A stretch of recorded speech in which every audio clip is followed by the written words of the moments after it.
All right, good afternoon, everybody. Thank you for joining us, and welcome to the Public Safety and Administration Subcommittee. We have a full agenda today with 5 different agencies covering a span of different subjects. For the record, Chair Delegate Jazz Lewis, joined with my fellow PSA members. Happy Valentine's Day, by the way.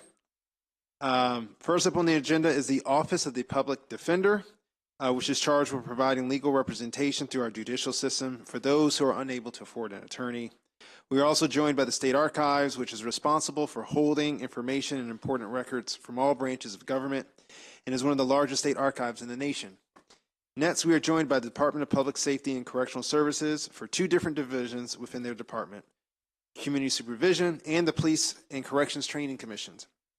And finally, we are joined by the Maryland Department of Emergency Management, which is charged with coordinating government response to disaster or an emergency.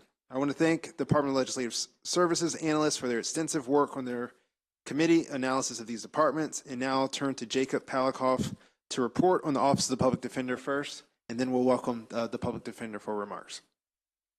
Jacob, you can begin when you're ready. Thank you very much, Mr. Chair. Again, Jacob Palikoff for DLS to present the Office of the Public Defender analysis. The Office of the Public Defender, as Chair Lewis so eloquently mentioned, provides counsel and related services to indigent persons through 12 district operations, 4 divisions, and 2 specialized units. Legal representation is provided in criminal trials, bail reviews, appeals, juvenile cases, post-conviction proceedings, parole and probation revocations, and involuntary commitments to mental institutions. The 4 divisions supporting the office are General Administration, District Operations, Appellate and Inmate Services, and Involuntary Institutionalization Services. On page 1, we'll see that the fiscal 25 budget for the Office of the Public Defender increases by $10.4 million, or 7.2%, to a total of $155.3 million. On page 2, we have information about 2 proposed fiscal 2024 deficiency appropriations at OPD. These add a total of $3.5 million in general funds for 2 separate purposes. The first is $2.5 million to provide one-time funding for expenses which were incurred in fiscal 23, and the second is $1 million to provide one-time funding for costs associated with the District 1 headquarters move. In the middle of page 2, we have Exhibit 1, which shows an overview of agency spending. Approximately 82% of the OPD allowance is allocated to district operations, with smaller shares of funding for the other 3 OPD programs. On page 3, we have information regarding the proposed budget change. As previously mentioned, the fiscal 25 allowance for OPD grows 7.2% over the fiscal 24 working appropriation. This growth is mainly driven by salary increases, along with the creation of 43 new positions, including 27 new assistant public defenders. We'll talk more about the new positions in a moment, but some things that I want to highlight here are salary increases and associated fringe benefits, including fiscal 2024 cost of living adjustment and increments. Costs associated with the creation of new positions, which I previously mentioned, are 27 assistant public defenders, 9 office secretaries, 4 social workers, and 3 paralegals. And we also have funding for the eDefender case management software in the Office of the Public Defender's budget this year. For personnel data, we have OPD currently with 108.5 vacant positions as of the end of December 2023. That's an 11.56% vacancy rate, 53.32 vacancies above their budgeted turnover. OPD has had consistently high vacancy rates for several years.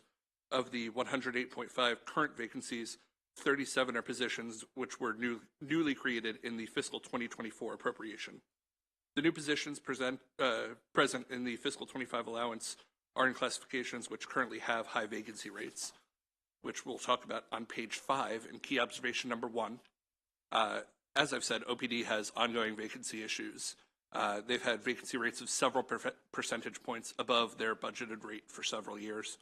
Currently, the number of 109 vacant positions, including 37 which were created in fiscal 24. The existing vacancies include 71 total assistant public defender positions, and we have a breakdown of the existing vacancies in the middle of page 5. That's Exhibit 3. The fiscal 25 allowance with those 43 new positions, when you add in the 27 new assistant public defender positions, you total 98 vacancies for those positions. OPD's allowance includes these additional assistant public defender positions in an effort to bring attorney caseloads in line with new national standards that were released in calendar 2023. OPD's most recent Managing for Results data utilized those standards and indicated that the agency needs approximately 925 additional attorneys, including the positions in the fiscal 25 allowance, in order to bring the caseload per attorney down to the national standard. OPD is currently working to refine the national standards to fit Maryland's specific characteristics, and the total number of attorneys needed to meet those standards is not yet available, as the standards are not yet ready. Expanded data on existing vacancies compared to new positions by category of work is in Exhibit 4 at the top of page 6. And OPD's vacancy issues contribute to the caseloads issue, which we'll discuss in a moment. When attorneys leave OPD, they do so for a variety of reasons, including higher rates of pay or lower caseloads available in other state agencies, federal agencies, or the private sector. When higher level positions become vacant, OPD often promotes other attorneys from within the agency to fill the higher level positions. This method of filling one vacancy by creating another does allow for a greater number of entry-level positions to be filled each year. However, OPD has stated that despite the agency's best efforts to recruit graduating law students, they often face competition from other employers, which results in an inability to fill all assistant public defender vacancies. OPD states that they are committed to filling every vacancy for attorneys, social workers, support staff, and other employees. However, given the agency's struggle to fill new positions, which were created with the fiscal 24 appropriation, it becomes prudent to adjust the level of funding for new positions through an adjustment to the turnover rate. The allowance includes a turnover rate of 5.88% for existing positions and 5.9% for new positions. Increasing these rates to 7.5% for existing positions and 25% for new positions would reduce the budget amount for OPD by $2.5 million, with 1.7 being for existing positions and a little over $800,000 being for new positions. The change in turnover rate for existing positions still keeps the new budgeted turnover rate below the actual current turnover rate, and the move to 25% for new positions brings those in line with standard, which is to budget 25% turnover for all new positions.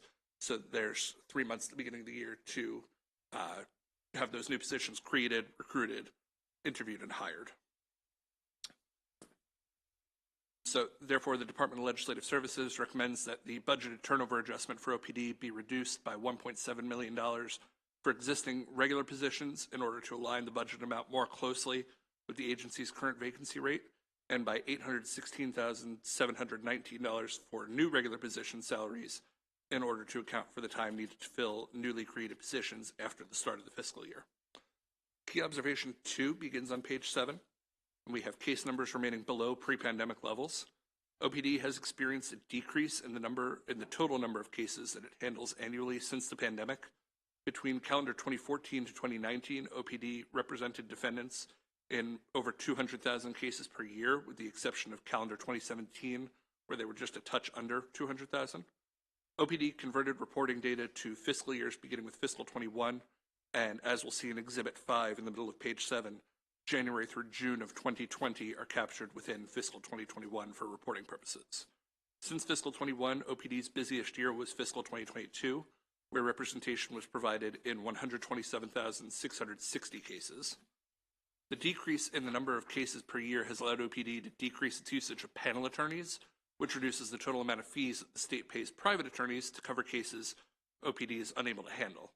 In calendar 2019, OPD needed to panel 45,775 district court cases to private attorneys, and in fiscal 2023, only just over 7,600 cases were paneled to private attorneys.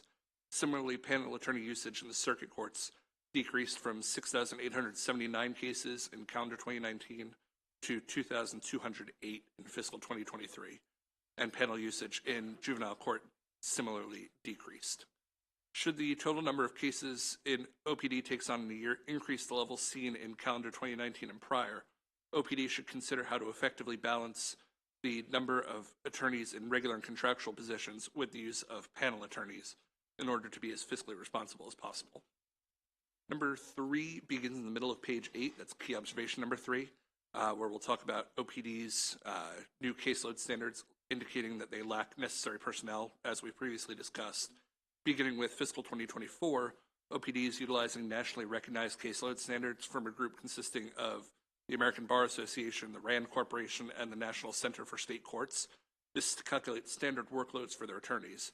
OPD is in the process of altering these caseloads, as I mentioned, to better reflect circumstances specific to Maryland, which will better reflect appropriate caseloads for public defenders in the state than the previous standards that were created back in 2005. The new standards utilized for the fiscal 2023 MFR data indicate that OPD is understaffed for its current workload, as I've said, by approximately 925 attorneys. The majority of this gap is found in circuit court felony matters, where OPD estimates that it needs approximately 677 additional attorneys. Exhibit 6 at the top of page 9 shows the number of attorneys that OPD currently has working on each type of case matter, along with the number of new attorneys needed to have each attorney maintaining a standard caseload. This gap between the number of attorneys OPD has versus what is needed according to caseload standards represents a significant issue. Current workloads are unsustainable for many attorneys, which can lead to low employee morale, high turnover, and other consequences.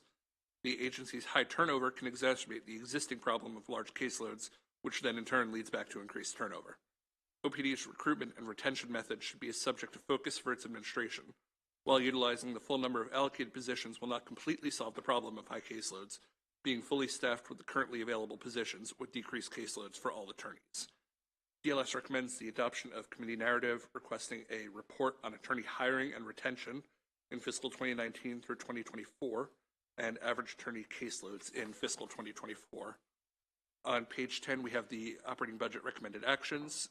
There are two actions which were previously mentioned: the $1.7 million general fund reduction for existing positions, and the second being the $816,719 general fund reduction for new position salaries, along with the third recommendation, which is the narrative for the hiring, separation, and caseloads report. With that, I am happy to take any questions. Thank you, Mr. Chair. Thank you, Jacob. Colleagues, do we have any questions for Jacob at this moment?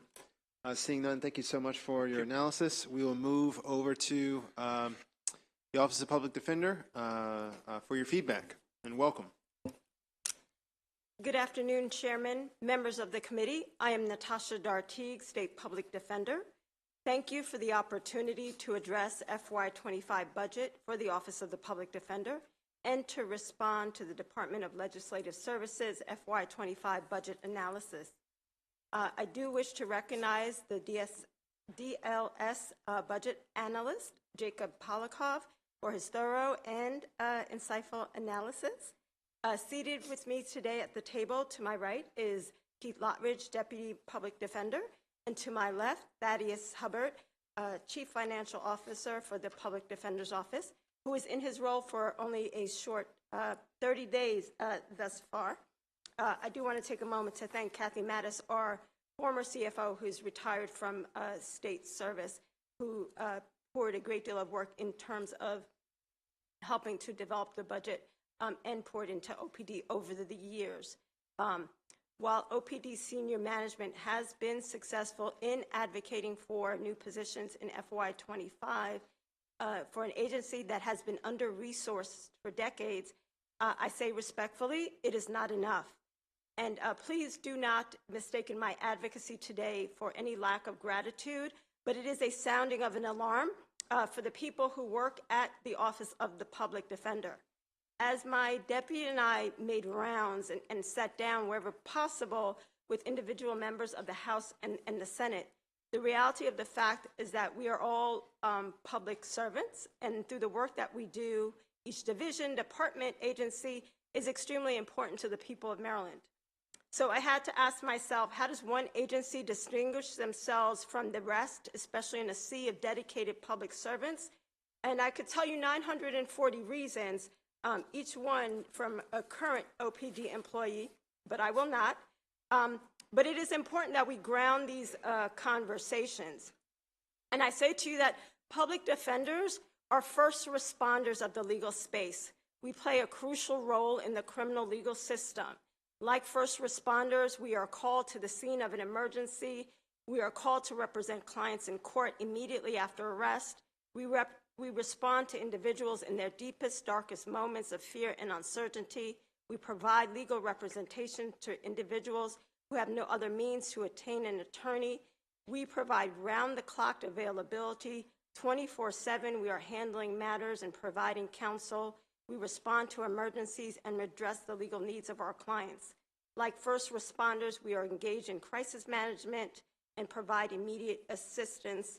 And we are expertise in dealing with high-stress situations. And we are advocates, just like first responders. We protect and save lives. And we are deeply rooted in our communities. So I say this to say, like first responders, we cannot say no. And we do not say no to anyone who qualifies for our services. And that lends deeply in terms of the immense workload that we carry. In this context, we are different from other agencies that come before you because we cannot say no to those who qualify for our services. So it's through this lens that I implore you to assess the needs of the Office of the Public Defender. Now, in the governor's budget, OPD has been allocated additional positions, of which 27 are attorney positions, and we are appreciative of this. But the reality is that this number represents only a small fraction of what is needed to bring OPD closer to meeting its staffing needs. My request today is that you do approve FY25 budget, but you make additional funding available. I respectfully request that you exercise your authority to add to the FY25 budget to address OPD's retention and workload needs. Elsewhere in the criminal legal system, you provide resources.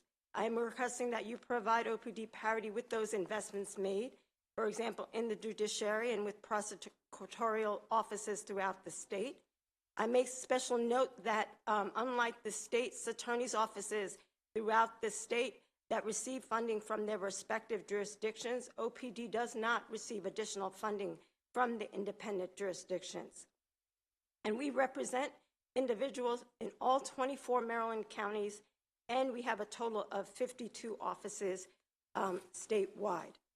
OPD currently is in crisis. An additional increase is urgent and is needed. When I speak of urgency, I speak in terms of recruitment, retention, and workload. OPD is incorporating multifaceted approaches to filling our existing vacancies. As of this past Monday, February the 12th, we had 77 attorney vacancies. However, this does not include the pending hires from 3 hiring fairs, which was held in the last 5 months. The most recent fair last week yielded an additional attorney hires, who will start between February the 21st of this year and June 30th of 2024. That's an additional 17, which brings our attorney vacancies down to 60. Again, we do continue to do recruitment in terms of the regular practices. In fiscal year 23, we lost 11.5% of our attorney workforce, which is an improvement from fiscal year 22. I say to you that our hiring practices are not dispositive or reflective of our vacancy rate. Our recruitment and retention challenges directly correlate to our salary and our workload. Excessive workloads continue to lead our attorney turnover. As mentioned, we lost 11.5% of our attorney workforce. People leave OPD and transfer it to do similar public interest work in other places for more money but a lighter workload. OPD employee salary must increase. We must offer competitive wages, and I especially highlight the needs for our core staff members. We must increase compensation to better reflect experience, impact, and the immense value that our core staff bring to the defense team. As of July 1st, 2023, OPD did receive additional positions. It's important to note that with the addition of the new attorney positions, our attorney vacancy rate rose to 18.3%. The current attorney vacancy rate is 13.7%. This reflects a significant 25% decrease from July 2023. Retention and workload go hand in hand. I cannot repeat enough the need to increase salaries for both our attorneys and our core staff. However, salaries are not the only challenges that we face. Workloads are an immense problem. Our attorneys carry an excessive high volume of cases that require increasingly more, that are more time intensive, require greater levels of legal expertise, more technical administrative support, and additional expert services. Excessive workloads reverberate through issues of recruitment, retention, compensation, and morale. We have few, if any, areas where we are adequately staffed. The National Public Defender Workload Study that was published in September of 2023 essentially outlines the standards that establishes the best benchmark for what is a constitutional compliance and ethical standards for effective assistance of counsel. Based on our fiscal year 23 data, and to comply with these national standards, we would need an additional 926 attorneys, as well as 239 non-attorney positions. This is not my ask today. However, OPD has developed a multi-year approach to address the tremendous gap. OPD continues to face retention challenges due to salary inequities with other similarly situated state agencies and minimal ability to offer employee incentives. Our retention challenges are rooted in the fact that we do not have pay parity, for example, with the Office of the Attorney General. There is continued inequity in terms of core staff salaries. We have an inability to guarantee yearly payment of licensing and certification fees for applicable employees. We also lack a sustained paid legal intern and law clerk program. I do give special thanks in terms of the fiscal year 24 legislative funding because OPD, through that funding, was able to hire approximately 50 students across the state for a 6-month assignment to support our staff members throughout our offices. And this is in keeping with the governor's initiative. We do seek to expand the program and make it year-round to cover all our offices. In terms of our workloads, the current status quo is abhorrent, and we cannot and must not continue. We are in need of additional resources, and the funding will go to providing support in all areas, including technology. OPD has seen exponential growth, especially when we talk about e-discovery videos, which in turn requires more support of our networks and software updates, and as you can imagine, increased storage. OPD needs these additional resources also to meet the day-to-day challenge and sheer volume of the work that we face, as well as that we must keep in pace with the legal environment across the state. You will hopefully hear from additional testimony from others in regards to the Office of the Public Defender. But as the leader of the agency, and an agency of an incredible team of talented, dedicated, and resilient public servants, I truly urge you to return a favorable report that consists of not only approval of FY25 budget, but an allocation of additional resources to address the many concerns and needs of the Office of the Public Defender. Thank you. Thank you for the remarks. Colleagues, do any of you all have questions? Delegate Spiegel. Thank you, Mr. Chair, and thanks to you, Madam Public Defender, and your team for the incredibly important work that you all do to breathe life into foundational constitutional principles every day in extremely difficult circumstances, as we have heard. The staff analysis made mention of the fact that your office is working on a refined set of caseload standards kind of based on the national standards, but more particular to the circumstances in Maryland. And I'm just wondering if there's an update on the status of the effort to complete that refined caseload standard analysis for our state. Thank you.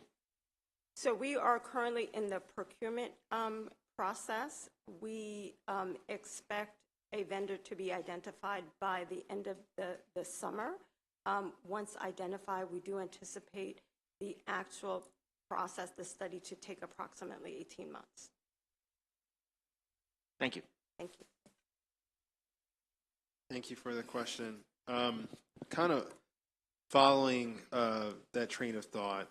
So the average, and and one of the folks who's come behind you are going to answer this. This isn't a problem, but if you could just speak to some of the average caseloads that your attorneys have, like does that vary by jurisdiction?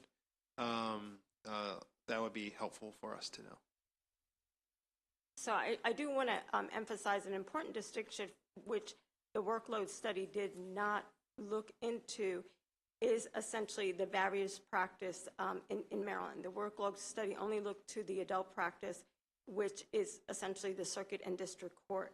The Maryland Office of the Public Defender also addresses juvenile issues. We have various specialized divisions, for example, appellate, post-conviction, parental defense, just to name a few, which were not included in the study. Workloads, and I make a distinction between workloads and caseloads. Caseloads are essentially the number of cases an individual attorney carries. Workloads is essentially the effort that is required within a case. So although it may be noted that in a particular jurisdiction, and it varies from jurisdiction to jurisdiction, in a particular jurisdiction, the number of cases may have gone down, but similarly, the workload may have gone up exponentially, because I say to you that the reality is the practice of law, especially criminal defense, has changed exponentially in the last few years. You think about just from having body cams has changed the practice, and you think about various videos in terms of social media, and now we're introducing AI into the mix. All of that impacts the practice. So you may have had a robbery case several years ago, but the face of that one robbery case is significantly different, and the workload is significantly higher. So our workloads differentiate from jurisdiction to jurisdiction, and I don't know if you're able to, you want to elaborate? Hello, Keith Lottridge, Deputy Public Defender. So it does, in fact, and we do have, I think attorneys will be testifying in a few moments, and you can ask them individually. But I can give you my personal, whenever I talk to attorneys, I generally ask them how many cases they're handling. And in circuit court matters, which is distinguishable from district court most certainly, often the answer is over 60, as many as 80. Sometimes I've talked to attorneys who have over 30 life cases at one time. Any practitioner who's done life cases know that is, quite frankly, ineffective almost by definition. And yet they have 30 life cases plus another 30 cases.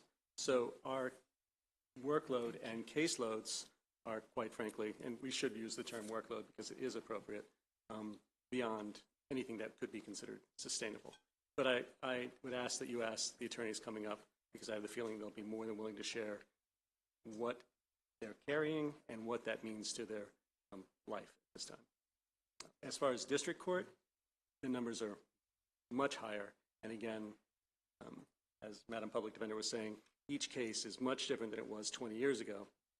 Even a simple DUI, it's not an hour. You have multiple hours of video that, quite frankly, we just don't have the time to review.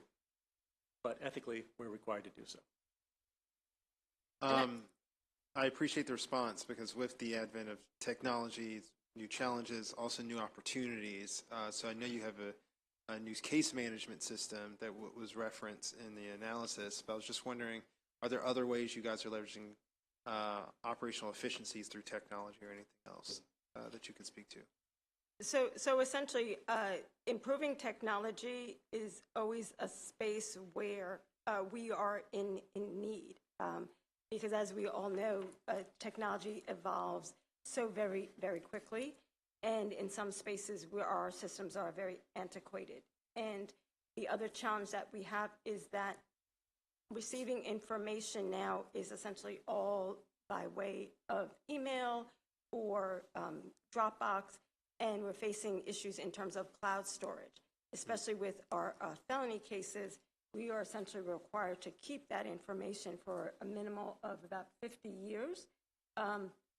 So then we're also running into issues of storage. There's issue of storage in terms of our individual team members on their laptops.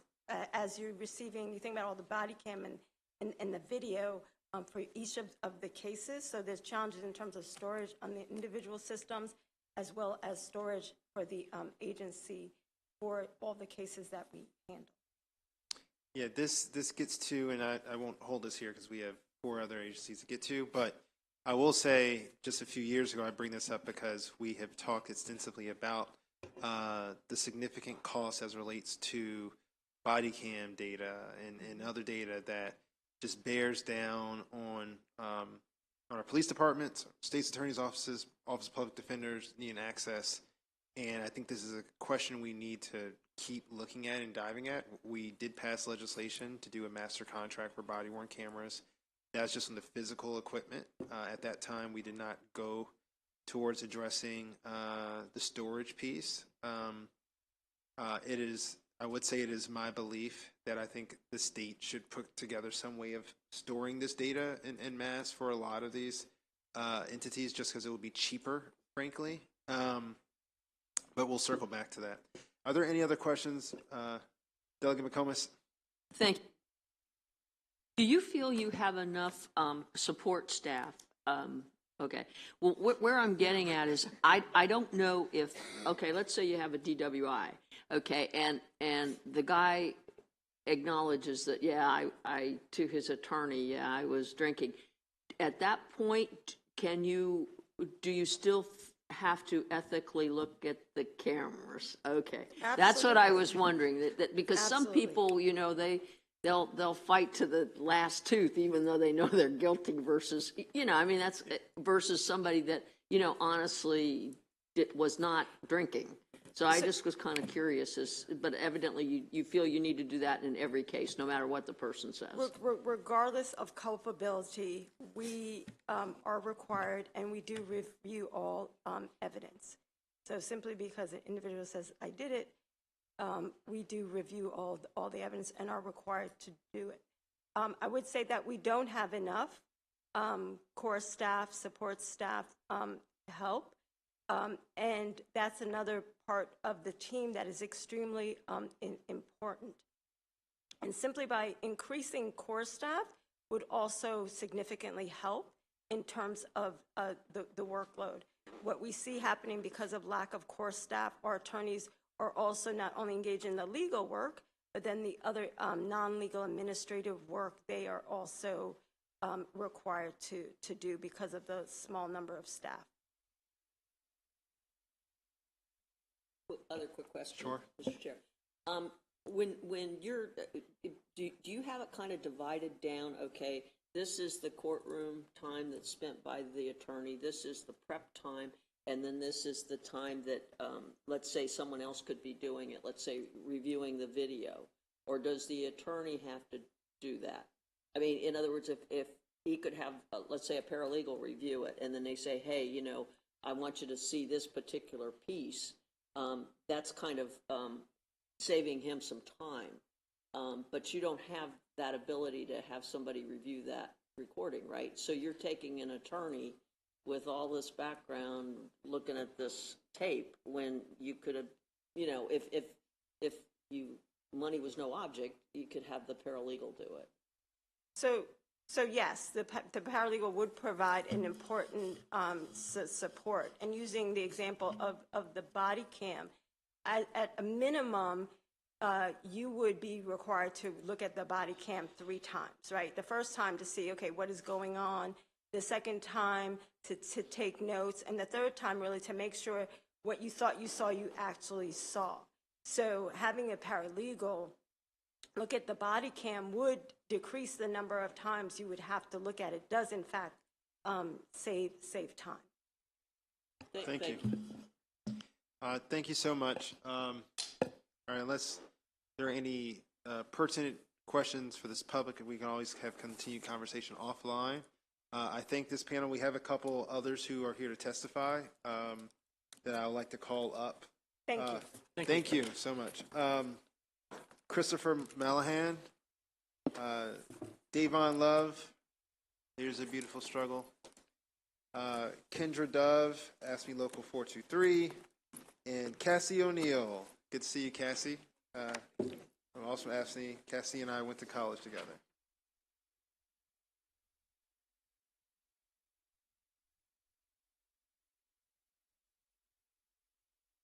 Yeah, there's another one, but there's 4 seats, I think. Is there 4 seats there or 3? There's 4? Yeah. So we're going to call them up at a time. Should we? All right. That's fine. We'll have Ask Me Go, and then we'll bring you up, Davon. You all can begin when ready. Just make sure for the record you state your name so they know who we're addressing. Good afternoon. My name is Alexis Rossetti. I'm a trial attorney with the Maryland Public Defender and member of AFSCME Local 423. In 2022, one of my colleagues sat before you and told you about St. Mary's County, where one public defender faced over a dozen prosecutors. That one person is who recruited me to St. Mary's County, and she is still there rebuilding our office piece by piece. While we haven't been fully staffed since before 2020, our state's attorney's office has drastically increased their funding, which means more prosecutors and even more staff that support them. I have practiced exclusively rural public defense, both here in my home state of Maryland and New York, and I can tell you that being understaffed and underpaid is not new to public defenders. It's not unique to Maryland, but facing a prosecuting staff day in and day out that more than double my office is a lot like David facing Goliath. What is different here is we have this opportunity to come before you and ask for the changes that we need. Underfunding us is endorsing the idea that the poor have less rights, less protection, and consequently less liberty than the wealthy. They say a society is judged by how they treat the most vulnerable among it. Already this week, and it's only Wednesday, I have represented the homeless, the mentally ill, the undocumented, and the addicted. As public defenders, we exclusively work with these communities. The funding we ask for will not reverse the systemic issues of our criminal legal system, but we need more attorney pins and we need more permanent core staff pins. That is a problem we can fix, and while we may always be David in this fight, we are asking that you at least put a rock in our hands. Thank you. Good afternoon, Chairman Lewis. It's good to see you again, and members of the committee. My name is Casey O'Neill. I'm a social worker in the Public Defender's Office. I'm a longtime member of the Maryland Defenders Union, and this is actually my 4th year providing testimony asking for more resources for OPD. I am the assigned social worker in Baltimore City's Juvenile Division, and I've been there for 5 years. So one thing that's different for me in the past year is I recently became a mom, and it became very obvious to me very quickly how unsustainable this career will be for me unless our staffing needs are addressed with significant increases in OPD's resources. My caseload has always stretched me well beyond a typical 9-to-5 workday. But now that I have a baby, it feels ridiculous, to be honest. I recently, I've found myself trying to meet deadlines, writing reports late into the night, and I'm going from my laptop to nursing sessions with my baby, and it's untenable, especially when social workers in Maryland have so many options to find work-life balance. It's so clear that this ain't it. Our juvenile court magistrates have often said they wish that they could have a social worker on every single case because we provide really important information to the court, and we help the families that we work with in various ways. But I'm the only social worker in Baltimore City's Juvenile Division, and beyond that, most of my time is taken up with assessing youth who are charged as adults because those children don't have enough social workers to assess them specifically. So we would actually need to double the number of pins in OPD statewide in order to meet the suggested standard of 1 social worker per 8 attorneys. I can feel that on a day-to-day basis. I just want to say it's a shame that I feel more competent, more capable than I ever have in my career. I love my career, I love my role, but I'm considering walking away from this agency because my caseload is unsustainable, and I have seen many of my colleagues leave in the last 5 years who love this work. So I am asking for a significant increase. I appreciate the 4 social work pins that we got. It makes a big difference. Every pin makes a big difference, but it's not enough. Please make it possible for dedicated workers who have expertise, who have a passion for this work, to have a career in public defense and to support our families and take care of ourselves. Thank you. Thank you. My name is Kendra Dove. I'm with AFSCME 423. I have been with the Office of Public Defender for 3 years. I'm a Secretary Level 1. I would like to talk about 3 major points: contractual employments, budgeting, and the reason why I took this job. Contractual employees are being hired with the same expectation as full-time employees without the same benefits. In one of our offices alone, we have a percentage of 2 out of 4 core staff being contractual. This causes a huge retention issue. We need a larger budget for our basic office supplies. Our printers are often offline, and our contract with our printer company is no longer valid. The main reason I, along with many others, became state employees was to have a reliable and stable retirement and income. I have only made $39,000 last year alone. As you can imagine, that is quite difficult to survive on. I do ask you to help protect our retirement and help raise our budgets for our wages. Chairman, committee, my name is Kip Mallahan. I have been a private sector trial attorney for almost 20 years now, and I appreciate you having me. I'm going to try to keep this short. I'm going to start with a brief story and then some thoughts at the end if I have that moment. We represent a lot of brain-damaged children, and in this case, we represented a child who had needs that was pressing for the parents, and due to the indigent circumstances, created a situation where social services needed to be involved. It was not something we handle, not something we have the capacity to handle, nor the wherewithal. And we were notified of an emergency motion filed in that child's case, in which the Department of Social Services moved to not only make the child do not resuscitate, do not intubate, to also remove food and water. This is not a child that was in a persistent vegetative state. This was a 17-year-old boy who, despite his global developmental delays, still felt and feeled and lived. We could not handle this, but we couldn't even respond to it in writing. We reached out to the public defender's office. Within a day, I was able to get Ms. Villamar, who is a specialist, and this was represented by the Madam Public Defender. There are specialists in this, and they are not private attorneys, not at all. She was able to get on the phone with me, read the pleadings, say, I will be there. The next morning, we had a hearing, and she argued, and she won, and she saved that child's life. Nothing short of that. And she did that in a day. Not to mention the other 40, 60 cases that she has. That is the power of the public defender's office. Now, from my personal perspective, when I was in law school, I volunteered at the public defender's office. My mentor, Robert Cooper, who is now a judge, was a longtime public defender. I applied for a job at the public defender's office. Unfortunately, I didn't get one because it took too long to hire. And I ended up in the private sector. Now, from our perspective, there is one valuable asset that an attorney has. It's the only one that matters, and frankly, that is time. I'm not better than any attorney at the public defender's office. We are successful because we have time and we have resources. To expect these attorneys to work with a 32nd of what I work with and be successful, it's abhorrent. It's frankly abhorrent. And it's untenable. I truly believe as an attorney that every person deserves, not just constitutionally, but fundamentally, morally, adequate representation. Not just a person, not just a body that gets 5 minutes to look at their case file. Representation, regardless of whether they think that they did something wrong or not. The only way that these people are represented is not by people like me. It's by people like them. And frankly, they need the money. And I urge you to put that money forth. Thank you all for your testimony. Colleagues, do you have any question for the panel? All right, seeing none, I just want to say thank you guys for your service. I know you traveled far. These messages are needed for us to hear. So, Thank you. And hug that baby, Casey. Bye-bye. All right, Davon Love, Leaders of Beautiful Struggle. You can begin when you're ready.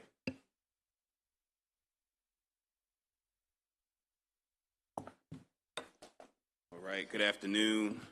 Davon with Leaders of a Beautiful Struggle. I was asked by the Office of the Public Defender to testify for a couple of reasons. One, we regularly partner with the Office of Public Defender on legislative efforts that relate to criminal justice, reform, and advocacy, and so that's something that is a core part of our work, and obviously OPD plays a big role as an agency in dealing with those policies. But two things that I want to highlight I think are particularly important. First is to reiterate what has been mentioned before about the fact that the majority of those that are going to encounter the criminal justice system are going to need the Office of the Public Defender in a variety of different capacities. And so anyone that is interested in dealing with the criminal justice system, a robust Office of Public Defender is extremely important. So that point has already been made. The second and more central point that I want to make is that, in a society structured on racism and white supremacy, we recognize that the criminal justice system has been weaponized against people of African descent and other people of color.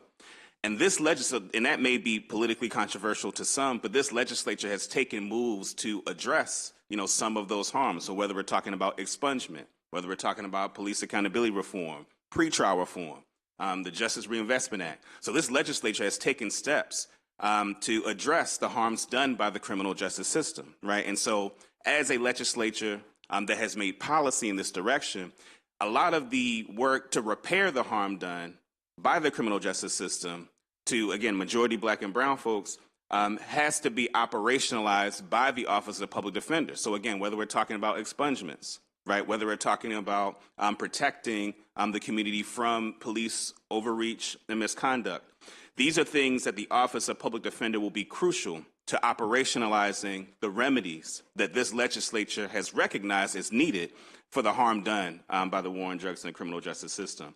And so from that vantage point, I think it would be a shame if the Office of Public Defender is not prepared to operationalize the very policies that this legislature has pushed forward over the past several years. Thank you. Thank you, Davon. Any questions for Davon Love? See none. Thank you for making time. Thank you. All right, with that, I think we are finished with OPD.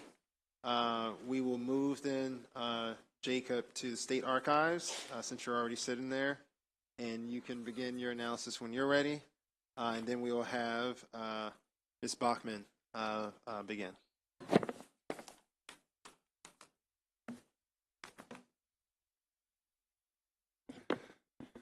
All righty. Excuse me. Thank you, Mr. Chair. Still Jacob Polico for the Department of Legislative Services to present the analysis for the State Archives. State Archives being Maryland's central depository for government records of permanent value. They retain information from all three branches of government, and they're one of the largest state archival organizations in the nation. Holdings kept in the State Archives date from the state's founding in 1634 and include key documents including Maryland's executive, legislative, and judicial records from both the colonial and state eras.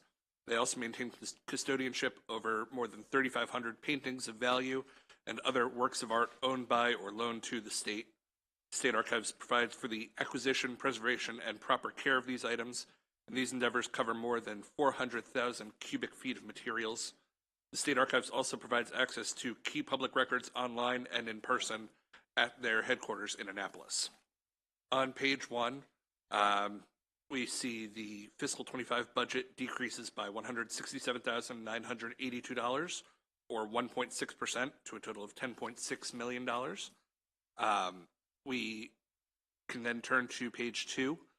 The fiscal 25 overview of agency spending can be found in Exhibit 1 in the middle of page 2, which shows the majority of the State Archives budget, 70% of it, is allocated to personnel spending, the remainder being comprised of rent expenses, contractual services, and contractual employees. On page 3, we'll find Exhibit 2, which discusses the proposed budget change. As shown in Exhibit 2, the allowance for the State Archives decreases by 1.6%, as I've mentioned, compared to the fiscal 24 working appropriation. Some of the biggest changes here include, as we've seen in many other agencies, salary increases and associated fringe benefits, including the fiscal 24 COLA and increments, and increase to their Department of Information Technology, their DO-IT services allocation. There is some decrease in funding for computer server replacement process, as well as funding for external contractors, which have been replaced by contractual personnel, which in turn increased. On page 4, we have the personnel data. The necessary turnover and vacancies at State Archives are 1.1 positions, or about 1.7%, 1.77%. They have one position vacant as of December 31st, 2023. That's 0.1 below turnover. I apologize for the typo on page 4. It should be positions and percentage vacant as of December 31st, 2023. On page 5, we have key observation number 1, which is discussing the public programs offered by the state archives increasing. As we see in Exhibit 3 in the middle of page 5, the number of public programs that have been offered each year since fiscal 2019 includes an increase in fiscal 2023 to 123 total programs, and that's combined between in-person and virtual programs. 79 programs were offered in person in fiscal 23, with the remainder being virtual. Programs take a variety of forms, including school field trips, workshops, lectures, and tours. State Archives does not track the number of attendees at every type of event, but it reports that 13 of the virtual programs hosted in partnership with the Enoch Pratt Free Library garnered 4,117 attendees in total. In order to ensure that programming is effectively reaching the widest possible audiences, the State Archives should collect more detailed data regarding attendance at different types of in-person and virtual events. Evaluating data to maximize attendance at all events held by the State Archives may assist the agency in reaching as many Marylanders as possible through the identification of trends in data regarding different types of events with their events and other programming. Therefore, the State Archives should work with the Department of Budget and Management to include detailed data in their Managing for Results submission. Data should include the different types of events held by the State Archives and attendance at virtual and in-person programs hosted by the State Archives. Key observation number 2 in the middle of page 6 discusses the growth of physical and electronic collections. We see Exhibit 4, which is at the bottom of page 6. Since fiscal 2019, the number of items in the physical and electronic collections has continued to grow each year. Items currently held by the State Archives include more than 410,000 cubic feet of materials and over 178,000 gigabytes of electronic data. The growth is measured yearly of both the physical and electronic collections, as I've said in Exhibit 4. The database records managed by the State Archives number in the millions, with growth occurring in most years. In fiscal 2020, the State Archives implemented a new database system, which resulted in the removal of 4.6 million records. The decrease seen in that year was temporary, as the number of database records managed has since surpassed levels seen before the implementation of the new system, as seen in Exhibit 5 in the middle of page 7. The State Archives is dependent upon a network of computers and other equipment to scan, create, maintain, and make available the millions of records in their care. In fiscal 2023 and 2024, the State Archives received approximately $950,000 for a replacement server. The fiscal 25 allowance includes funding for a replacement data storage device and new workstations in the Baltimore and Annapolis facilities. The State Archives is currently predicting that spending on IT equipment will remain high in the next several years, as new equipment necessitates the installation of new computers for both compatibility and security purposes. The State Archives should comment on what specific equipment is approaching the end of its useful life, as well as what can be done to prolong the life of existing equipment without compromising cybersecurity protections. Page 9, we see that the Department of Legislative Services operating budget recommended action is to concur with the governor's allowance, and I am happy to take any questions. Colleagues, any questions for Jacob? Seeing none, thank you so much for your analysis. And Ms. Bachman and your team, you can begin when you're ready. Chair Lewis, members of the subcommittee, for the record, I am Elaine Rice Bachman, the Maryland State Archivist. It is my privilege to represent the 70 employees of the Maryland State Archives. We are a small agency, but we have a wide portfolio of responsibilities, which you've just heard some about through Jacob's excellent analysis. Seated with me at the table are Assistant State Archivist Corey Lewis and Emily Olin Squires. Also present are Teresa Fawley, our Director of Administration, Wei Yang, Chief Information Officer, Catherine Berenger, who is Director of Appraisal, and Felix Zimmerman, who is a student at Potsdam University in Germany, who is currently an intern at the archives, and he's with us today to see some American democracy in action. So thank you very much, Jacob, for your excellent analysis. You all have my full testimony. In the interest of time, I will remark briefly on the 2 areas we were asked to comment on in our budget, but I also want to take this point of privilege to thank the General Assembly and the Governor's Office for providing us last year with 1 generally funded pin to support criminal research. which specifically deals with federal, state, and local background checks for gun ownership. This allowed the archives to move an experienced staff member into this role, which directly led to over 1,300 requests being completed and eliminated a backlog of requests within 6 months. This team also created efficiencies in the process to ensure compliance with the mandated response time of 3 to 5 days for gun ownership checks.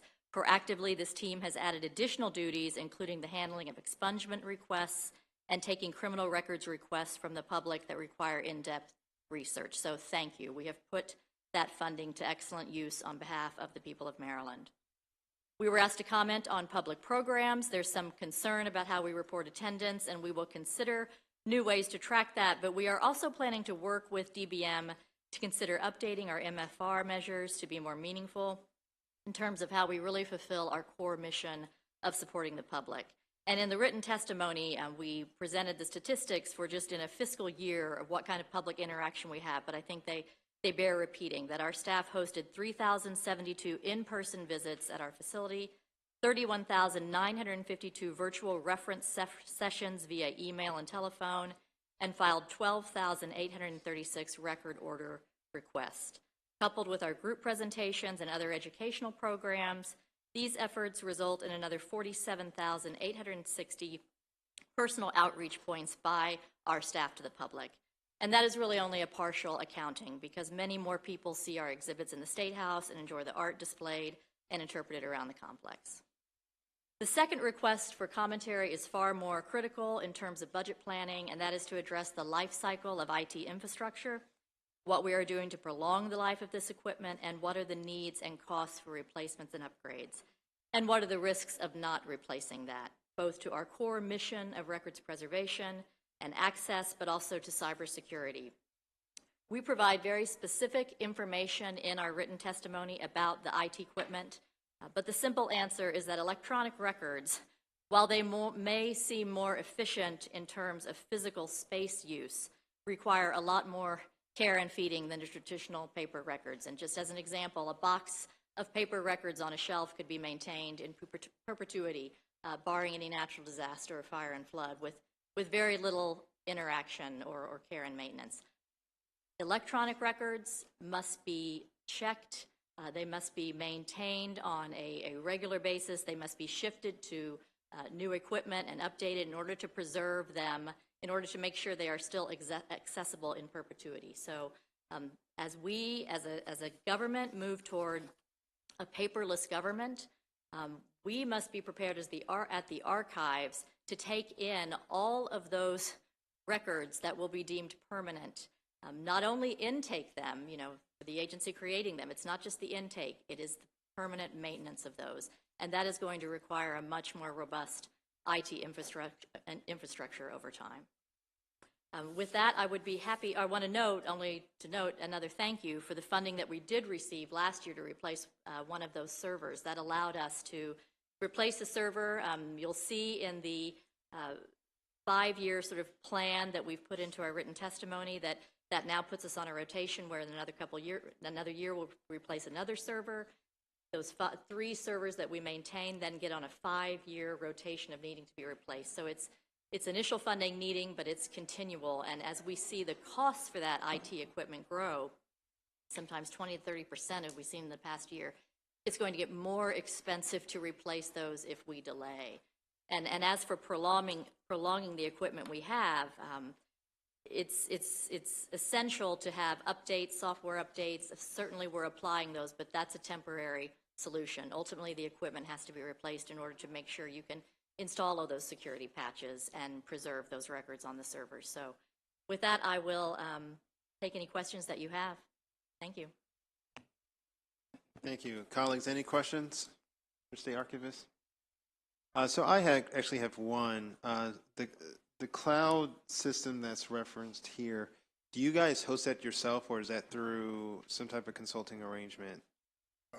We are hosting that ourselves, and it's really for emergency preparedness. So that is, in case it happens, obviously that's a backup. We do host locally redundant servers with our. And given the work that's being done also, I think on I think you referred to with like the requirements added for helping with the vet with gun research and whatnot.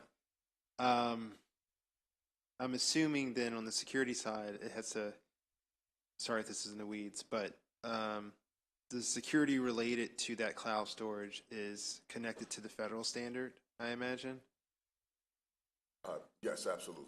Those records are not actively used. So in terms of response to, if you want me to get into that a little bit, in response to criminal records background checks, those are generally received through secure email directly with those agencies, federal, state, and local. It's handled by those team members. A lot of those records are not even digitized in some cases. And even if they are digitized, they're not made accessible to the public. That's just for protection. Got it. I might have some follow-up questions for you guys offline. Thank you for that. It's much appreciated. Certainly. All right, seeing no feedback from my colleagues, thank you so much. We'll be in Thank you. contact. All right, moving forward, we're going to move to Department of Corrections, Community Supervision. So we're going to ask Jacob Cash, to start when he is ready, and then we will transition first from Community Supervision, and then we'll go to Police and Correctional Training Commissions, also Jacob Cash. So Secretary Scruggs, you can come up, now or after he finishes, to your choice. Okay? Whenever you're ready. Thank you, Mr. Chair. For the record, my name is Jacob Cash, and I'm a policy analyst for the Department of Legislative Services. And today I'll be providing the budget analysis for the community supervision function of the Department of Public Safety and Correctional Services. This unit includes the Maryland Parole Commission, which makes decisions on parole for locally and state sentenced individuals, as well as the Division of Parole and Probation, which provides criminal supervision and operates the Drinking Driver Monitor Program. Beginning on the cover page, this agency receives a fiscal 2025 budget allowance of $133.7 million, which is an increase of 3%, or about $4 million from fiscal 2024. Most funding comes from general funds, while a portion is also derived from Drinking Driver Monitor Program fees.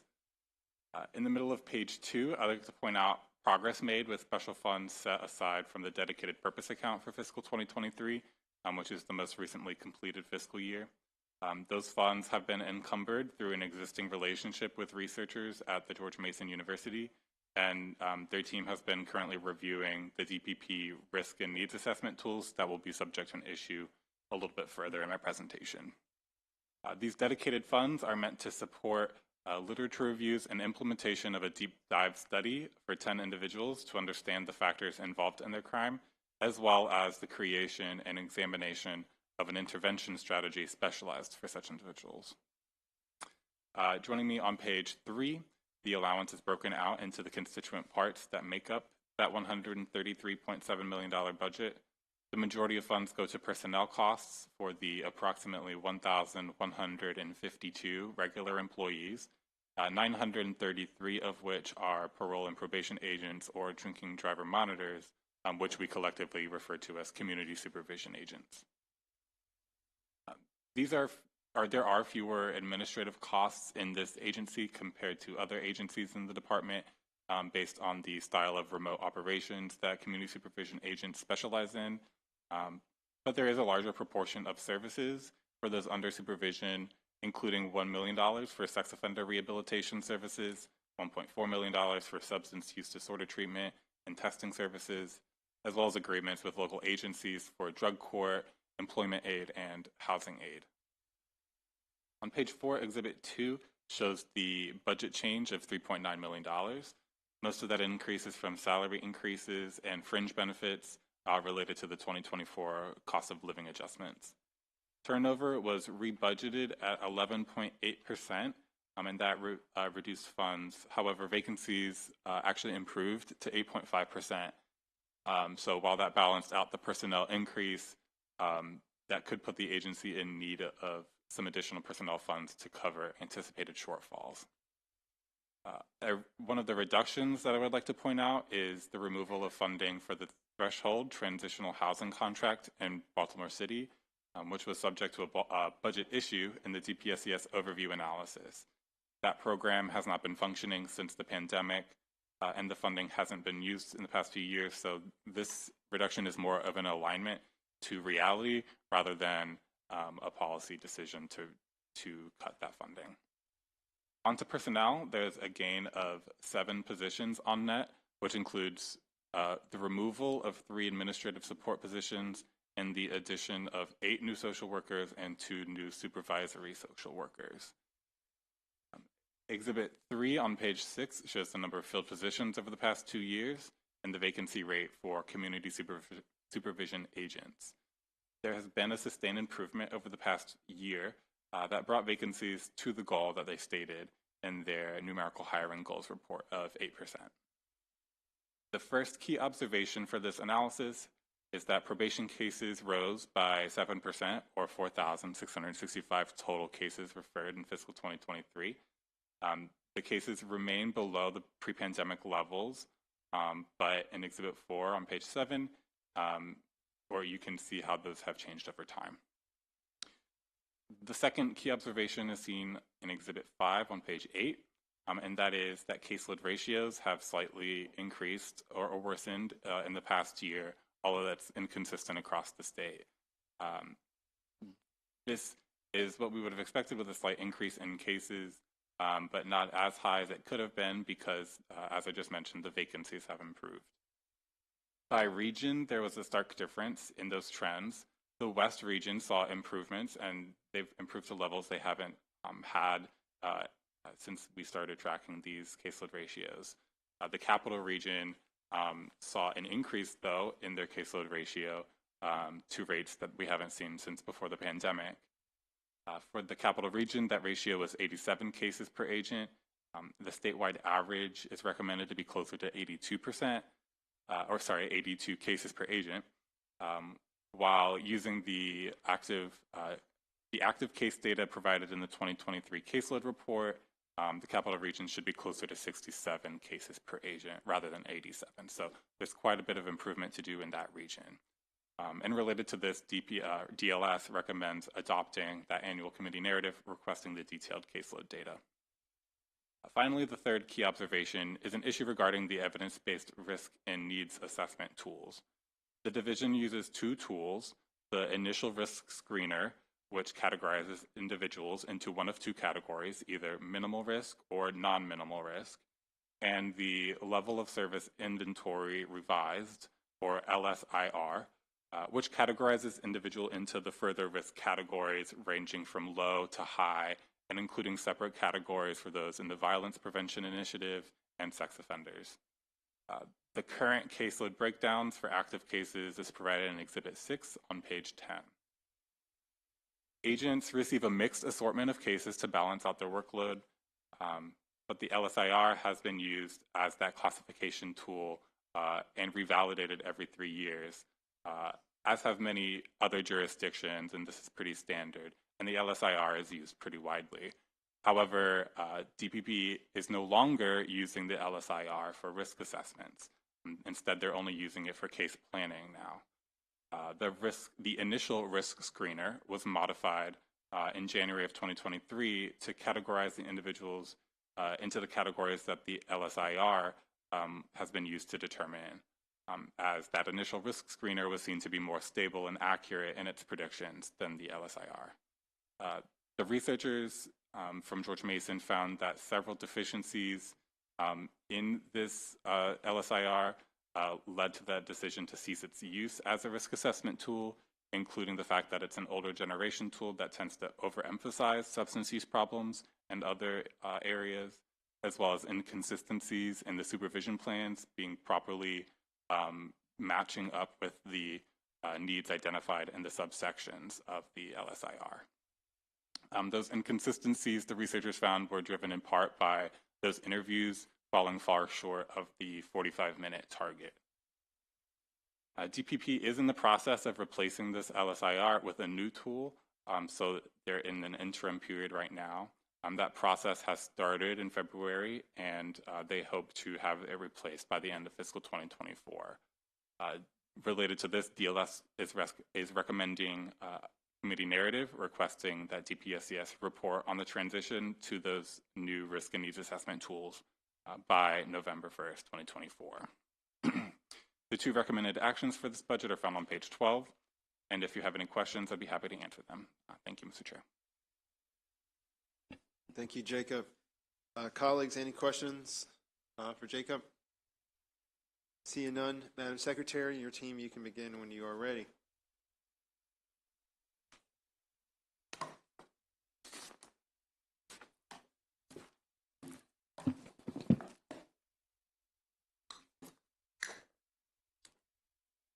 Good afternoon, Chair Lewis, members of the House Public Safety and Administration Subcommittee. For the record, my name is Carolyn J. Scruggs, and I am the Secretary of the Maryland Department of Public Safety and Correctional Services. With me today is Mr. Joseph Sadal, Deputy Secretary of Administration, and Martha Danner, Director of the Division of Parole and Probation. The department appreciates its ongoing collaboration with the Department of Legislative Services and Mr. Cash for his thoughtful analysis. Community supervision is a very important component of our public safety mission. It involves many stakeholders working in collaboration with the courts and local law enforcement. We are proud to work with 450 agency and community partners to help people live successful lives. DLS noted that community supervision's vacancy rates have improved, and we are proud of that. Allegheny, Harford, Kent, Somerset, Talbot, and Worcester County DPP offices currently have no vacancies. This has been accomplished by working closely with our recruitment unit. As a result, in calendar year 2023, there were 2 drinking driver monitor academies that graduated 26 drinking driving monitors, and 4 parole and probation agent academies that graduated 115 parole and probation agents. Additionally, we interact with the community through our Knock and Talk initiative, teams consisting of DPP agents, social workers, and warrant apprehension unit officers. They work together to facilitate check-ins with clients and their families. This allows us to further assess the needs of our clients and connect them to additional services. I've accompanied the DPP team on several of these outings, and I know firsthand the great impact that this is making on our clients and their families. DLS did not ask the department to comment on any specific issues, but they did make 2 recommendations for reports from the department. Thank you, and the department is happy to answer any questions. Thank you, Madam Secretary. Colleagues, any questions? I have a couple, which I'm sure is not a surprise. So, George Mason, great university. I was just wondering, how do we get connected to George Mason as opposed to, I don't know, state school? We've had a positive working relationship with Dr. Faye Taxman, who's renowned on the field of community supervision, and we solicited George Mason University for them to do our validation study. And I imagine there was a relationship where we also compensate them for the help. Is it a contractual relationship in any way, or do they get some research out of it? Just what's the nature of the relationship? They do get some research out of it, but our initial risk screener and VPI screener, they were developed by Dr. Faye Taxman, and they've proven to be effective as evidence-based risk tools. Understood. One of the other questions I had was when I was going through the budget based off of the analysis that Jacob did, it showed that some of the funding for community supervision goes to Baltimore City's workforce as well as their Department of Health. And I was just looking at those case or workload ratios and how it's increasing in the capital region. Has there been any outreach similarly to, to do similar programming in the National Capital Region, Montgomery County, Prince George's County, with their workforce arms or their departments of health? So let me first say that the Capital Region is very challenging, and one of the reasons that it's challenging is because of the competitive nature that we have with the federal government.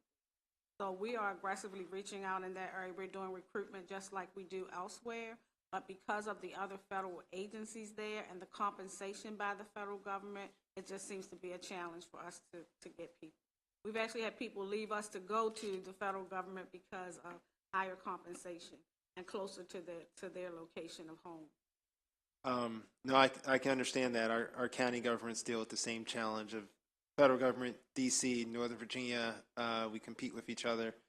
They're competing on sports teams right now, among other things, which we're not going to get into.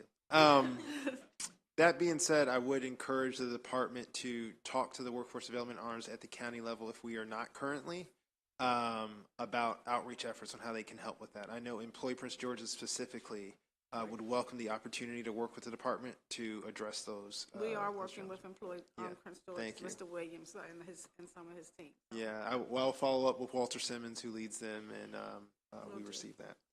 All right. Any other questions from colleagues? All right, thank you. We do have some other testimony, so Madam Secretary, we'll ask you back up once we get to the next part. Kesha King and Ms. Hughes of AFSCME, Council 3. You all can begin when you are ready.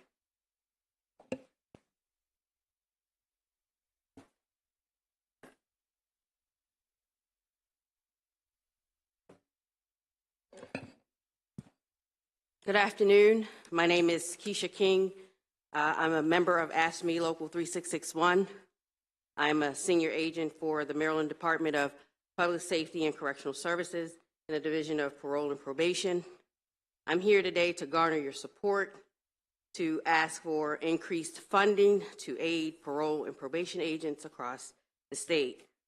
Currently, the Division of Parole and Probation is severely understaffed, which has led to overburdened agents who are unable to provide the necessary level of supervision and support to individuals under our care.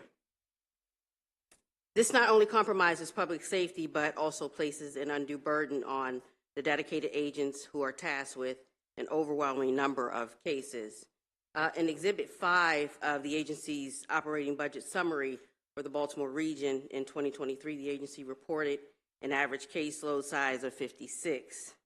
Delegates, myself, I have a workload of 155 cases with approximately 105 to 110 active in active status.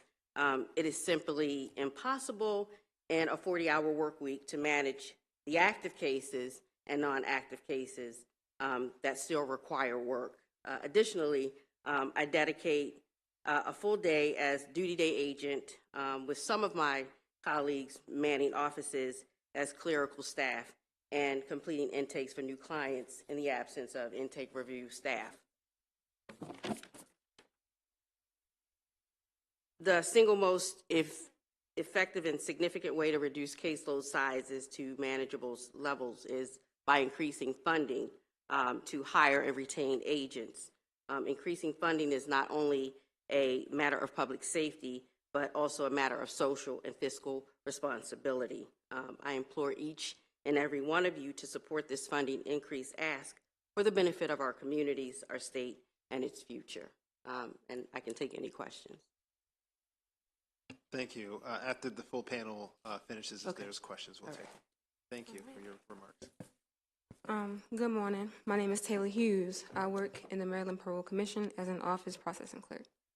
I'm a new hire that has already put my 2 weeks in, and here's why. I take public transportation to and from work. I was on my way home when I was hit by a car and suffered severe injuries. When I called to let my job know that this happened, the post-release admin told me, okay, make sure you put in leave without pay with the chairman. After coming back from leave without pay for a month and a half, my supervisor did not submit my timesheet, resulting in me being overpaid in the amount of $804.23. I had to pay all of that back. After being suspended from telework for not having a car and bad communication, I was told that I would be training upper management without being paid. When I asked twice why I couldn't, I was told that I could be paid in food. To sum up my experience with the DPSES, the salary that I was promised on my hire letter is significantly less than what I'm earning today. I'm not able to afford rent or food, let alone a car. If you want new hires to be willing to work for you, pay them for what they're worth. First, I want to say I'm sorry for the challenges you went through working for the state, and we hope somewhere in the state you can find a home for your service. Colleagues, do you have any remarks or questions for our witnesses? Seeing none, thank you guys so much. Thank you. Thank you. All right, so that concludes that part. We're going to move over to Police Standards and Training Commission. Jacob, when you are ready, you can begin the DLS analysis. Thank you, Mr. Chair. Again, for the record, my name is Jacob Cash. I'm a policy analyst for the Department of Legislative Services, and I'll be providing the budget analysis for the Police and Correctional Training Commissions within the Department of Public Safety and Correctional Services. This unit includes the Maryland Police Training and Standards Commission, as well as the Correctional Training Commission, which are two independent commissions that set standards for entry-level training in the state of Maryland. Beginning on the cover page, this agency receives a fiscal 2025 budget allowance of $12.1 million, which is an increase of about 2% or $216,000. Most funding for this budget comes from general funds, while a portion is also derived from state, local, and federal agency user fees, as well as a $2 million appropriation to the Police Training and Standards Fund, which comes from legal fees. Joining me on page 3, Exhibit 1 breaks down the appropriation into its constituent parts. The majority of funding is for personnel costs, but this agency does have a larger amount of administrative overhead than some of the other units of this department due to the nature of developing standards and providing training, which is highly administrative. The Public Safety Education and Training Center, or PSETC, is the permanent campus that PCTC uses, and the maintenance, utilities, contractual, and supply costs to support that campus makes up approximately 23% of the budget, and about 5% is for a rental agreement in Baltimore City for in-service training that's being held near the pretrial complex. Exhibit 2 on page 4 shows the proposed 2% budget increase broken down to individual item changes. And again, most of the increase in this budget comes from salary and fringe costs that are increasing due to the fiscal 2024 COLA. There is a slight increase in turnover funds, which is counterintuitive to the improving of hiring for PCTC. On that issue, it appears that there could be a slight budget shortfall in the agency due to the difference in budgeted and actual turnover. So DLS is asking PCTC to comment on how adequate their personnel budget is. Exhibit 3 on page 6 demonstrates the improvement that PCTC has made in employment. They only need to fill 3 vacancies as of January 2024, which is a reduction of over 300% from the 13 vacancies seen in January 2022. The first key observation for this agency begins on page 7. The MPTSC fund was established in fiscal 2019, and it is statutorily provided with $2 million in state legal fee revenues each year. DLS has been tracking the plans and activities since this establishment, and Exhibit 4 on page 7 shows the summary of spending and funding data. This demonstrates that spending has been lower than expected and certainly lower than the growing fund balance. This is particularly a concern since there have been relevant recent changes to law enforcement policies, and there is a corresponding increase in the amount of training that PCTC is expected to need to provide. The Budget Committees expressed concern last year that there might not be enough oversight of this fund, and fiscal 2024 budget bill language restricted $500,000 from this fund allocation until they submitted a report on a strategic plan to use the money. The past activities and the future plans are laid out on page 8, but to hit the highlights, past spending was mostly for training SUVs, a task analysis study, for training objectives for different positions, as well as major IT initial costs and a virtual reality training simulator. MPTSC plans to increase the investment in those simulation-based learning environments in the future and are even considering a capital program to create the space necessary. The fund is set to be partially spent down primarily through the learning management system replacement. That is a major IT development project replacing the primary system that PCTC uses to track training, certifications, and a lot of other data, including contact information for law enforcement agencies across the state. That project has been approved for a contract in this past October, totaling $5.8 million over the next 2 years to build and maintain the system. Some other smaller procurements from the fund include classroom technology upgrades, curriculum development, and training instructors, as well as the trial accountability boards. In the strategic plan, MPTSC provided 6 strategic goals and accompanying objectives and performance measures to achieve those goals. All of those are laid out in Appendix 3, but this key observation also includes a description of them. The goals show attention to detail for the most part and faithfulness to the goals of the legislature, and DLS is rather pleased with the strategic plan. There were a few issues. The first issue is that many of those listed performance measures are simple checks that an objective has been acted upon, and they're not directly measuring the quality or quantity of the intervention. For instance, goal number 3 states that MPTSC seeks to improve the reputation of the training center. However, MPTSC only proposes to measure the proximity to reaching that goal by measuring if 3 specific tasks have been completed that ostensibly would have the effect of increasing reputability, but they're not measuring that reputability through surveys or other collected data in a direct way. Additionally, some of those goals lack focus. For instance, Goal 1 states that MPTSC intends to strengthen PSETC's position as a statewide leader in public safety training and education, but there could be varying implications of that goal depending on the target audience that they would like to have a higher reputation with, as well as who are they actually looking at for PSETC's position. Overall, we didn't find that this was a problematic strategic plan, and we recommended to release those funds, which the budget committees did release. The second key observation for PCTC starts on page 10, continuing on through page 12.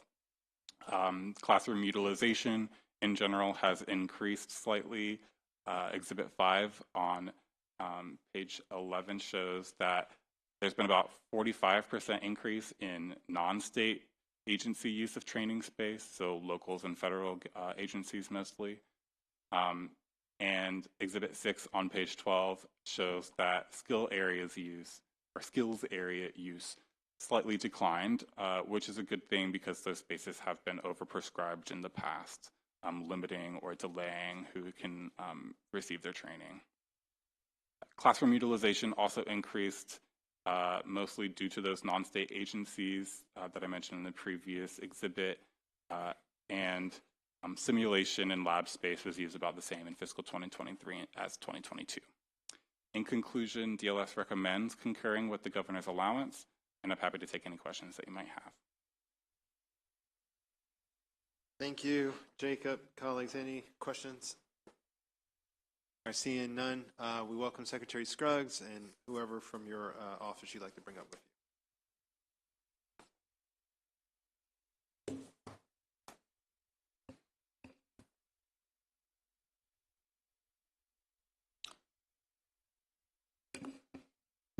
Thank you again, Chair Lewis, members of the subcommittee. For the record, my name is Carolyn J. Scruggs. I am the Secretary of the Maryland Department of Public Safety and Correctional Services. With me today is Joe Sadal, Deputy Secretary of Administration, PCTC Executive Director Kate Gossett, Deputy Director Matthew Milady, and also in the audience with us are Executive Directors Wayne Silva and Director Jennifer Beskett. Again, the department thanks Mr. Cash for his diligence in our report. The department operates the Public Safety Education and Training Center, a large training complex located in Sykesville, Maryland, comprising of classroom and administration space, a physical training center, driver training facility, firearms training facility, and scenario-based training building. The department also houses the Police Training and Standards Commission and the Correctional Training Commission. In my capacity as secretary, I am the chair of the Correctional Training Commission, and the department supports each commission with finance, procurement, human resources, and other related administrative staff. The department, as well as both commissions, appreciate all of the ongoing work of the Department of Legislative Services. With regard to the analysis, DLS asked us to comment on the adequacy of the personnel budget for fiscal 2024 and 2025, given actual vacancy trends for the agency. I am pleased to report that PCTC has the lowest vacancy rate of all divisions, units, and commissions within the department. I believe this is a testament to the commitment of current and former public safety professionals and they have in providing training to new and existing officers for entry level through executive level training and development. PCTC has benefited from salary enhancements and recent PEN conversions, and the department will continue to work with DBM regarding salary-related funding and any realignments that may be needed in the future. Additionally, the Police Training and Standards Commission submitted a JCR report and strategic plan for the Police Training and Standards Commission Fund. It is my expectation that the enhancements available via the fund will open the door to new opportunities to further enhance training at the Public Safety and Correctional Training Center with our partners.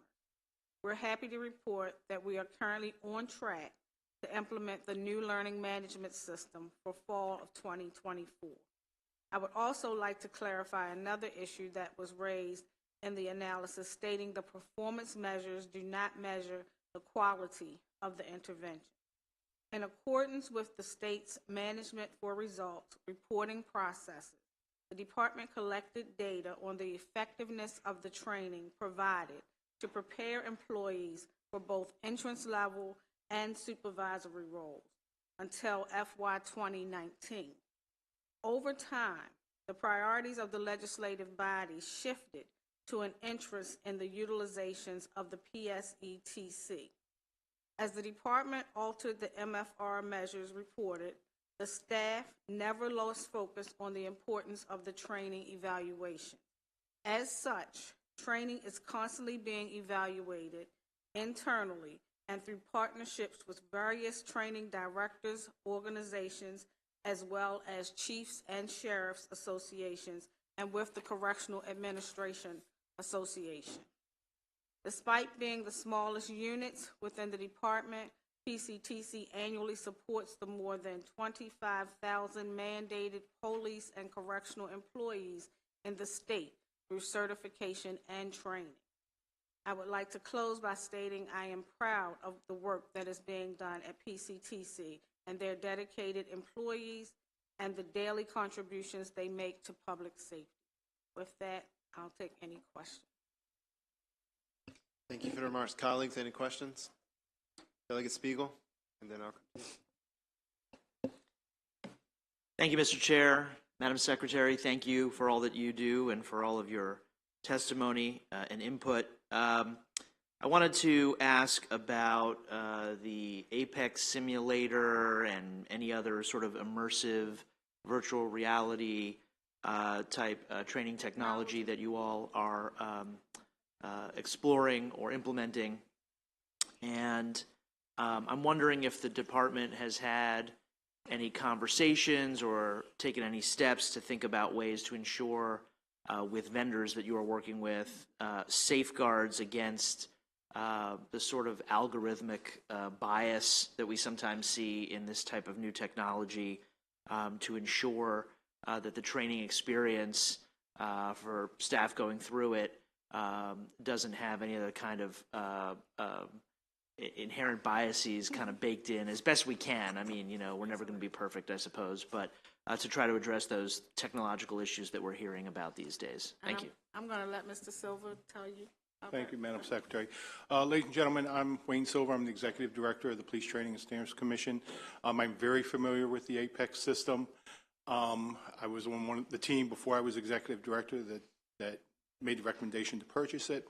The good thing, and that's a legitimate concern, there's been some issues in other areas with that.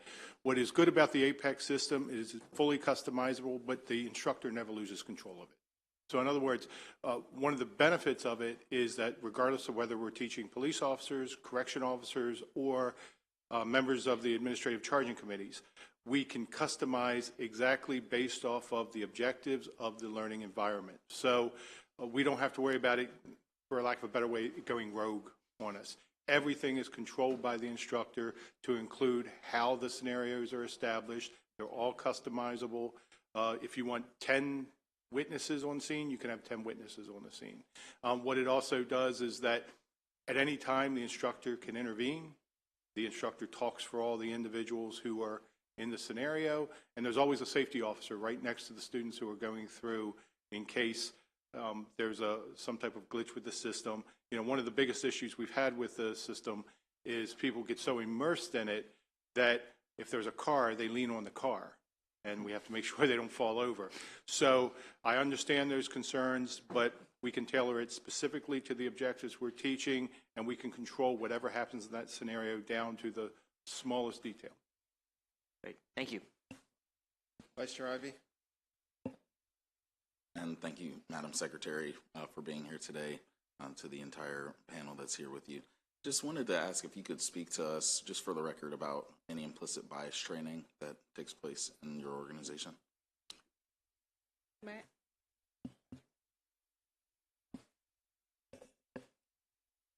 Good afternoon. My name is Matthew Mulady. I'm the Deputy Director at the Public Safety Education Training Center. We're currently in the process right now of putting an implicit bias awareness training program throughout the Department of Public Safety and Correctional Services. We actually contracted with a company in Florida that puts out an implicit bias awareness training program for police officers, and it's called Fair and Impartial Policing. They adapted a program that we are referring to as Fair and Impartial Corrections. And our executive level has already been trained, including Secretary Scruggs and myself have been through the training. Staff in one of my areas are currently putting together a program to provide the training to all the staff in the Department of Public Safety and Correctional Services. And it's geared primarily towards not accusing folks of engaging in implicit bias or having it, but it's implicit bias awareness so that folks can become aware of the kinds of things they are thinking, and then the training then turns to focus on how do you deal with that realization, and then how do you deal with those in our custody, in our situation. Again, I just want to commend you on this wonderful work here, and whenever I can give credit, I certainly will, Madam Secretary. Thank you, Mr. Chair. Any further questions, colleagues? All right, I have a couple. I want to follow the simulator vein a bit. So if you can, one of the things I'm curious to see with the simulations is that do they do anything where, do they have simulations where we are actively putting either the police officers or the correctional officers in the foot and environment of the people who are interacting with them? So for example, just for background, I would say about a couple years ago, there was a program operating out of University of Maryland College Park between their sociology department and I want to say their the cyber program at the university, where they created these vests. So think of it, you know, virtual reality helmet, but also these vests that officers in Prince George's County had to go through a simulator where they were getting pulled over in the simulation, and they felt tension in their chest the way, you know, any person who's not a police officer would feel if you were pulled over, to try to develop empathy, right? So that you don't spend so much time on one side of the equation that you become desensitized to, I would say, the feelings of how someone may perceive you on the other. So that's the broad idea of some background. Is there anything like that in the simulation that helps to build empathy for those who interact with the officers, either on the corrections or the police side? Not really. I mean, it certainly can be built because the systems are so customizable.